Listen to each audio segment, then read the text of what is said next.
So today I'll be talking about Rudolph the Red-Nosed Reindeer from 1948. I seriously had no clue this movie existed until like today.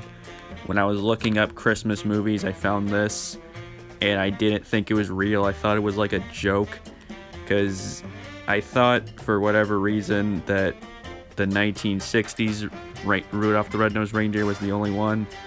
But no, there's this one.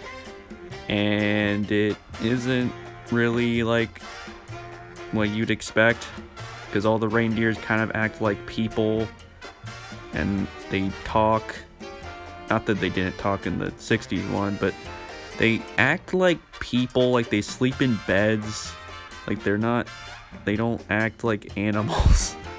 Not to mention that in this one it's traditional animation and not stop motion, which isn't a bad thing. I just much more prefer the stop motion animation compared to just regular hand-drawn animation. That's just me though. So Rudolph doesn't really look like Rudolph, he more looks like Bambi. Yeah, it's weird.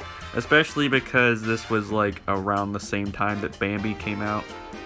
Like, didn't Bambi? Yeah, Bambi came out in like 1943 or something, so this was a few years after. And it just doesn't really feel like Rudolph the Red-Nosed Reindeer. Like, he writes with a pen. Like, he's supposed to be acting like an animal, not like a human. And then by the end of the movie, he gets a medal because he's Santa's reindeer now. This movie's just weird. This movie also, in my opinion, doesn't have the same charm that the 60s one had. It doesn't have any songs. Like, there's nothing really memorable about this movie at all. So, I'm going to give Rudolph the Red-Nosed Reindeer a C-.